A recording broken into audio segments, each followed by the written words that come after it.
everyone, for today's book review we're going to be checking out the British Hawkins class cruisers, an odyssey through 2 world wars. And this book is written by Aidan Dodson, and this is exactly the type of book that you would expect from an Egyptologist.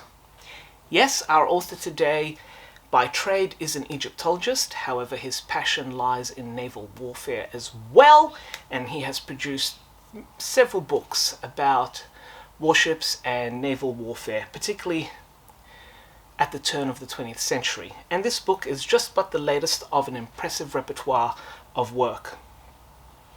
And it is of the typical high standard that he writes and that Seaforth publishes. What this book does is it looks at the 5 vessels of this class of cruisers that were built towards the end, or rather designed and then completed at the very end of the First World War, and then looks at the 5 vessels' careers, their ups, their downs, their war service, and then their eventual fates. The book, as you can see up here, is wonderfully illustrated with photos, diagrams, profiles. There is even an as-fitted fold-out plan in beautiful color that is reproduced in the best possible quality. The paper in this book is a very thick, glossy paper, so it's able to absorb a lot of detail, and the publication, the quality is first class. In the appendix, we even have a summary of the aircraft that were carried on board the vessels. We have a summary of what stations they were positioned at, their varied careers. And throughout the book, the text is comprehensive, meticulous. There are occasional footnotes to clarify certain matters or to advise the reader if they want to pursue a certain topic, what other books to read. So you know that you are definitely in good hands, and this book has been written with a historian's eye to detail. The 5 vessels had fascinating careers. 2 of them were lost. Both of them, even though they were at different ends of the world, both ran aground, not through direct enemy action. And in the case of one cruiser, the Vindictive, it spent more of its career in a format other than a cruiser. It alternated between being a seaplane carrier, troop ship, training vessel, even a repair ship. So they all had some fascinating, interesting careers.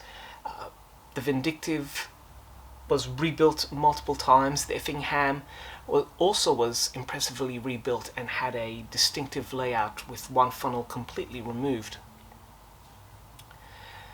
And all this as well is shown through some of the wonderful diagrams that are sprinkled throughout each chapter. And as I mentioned earlier, there is that full color lift out of the ships as they were fitted, so as originally built. The inside covers, there is also a color depiction of the color schemes that the vessels wore representative throughout their careers. You can see that up here as well.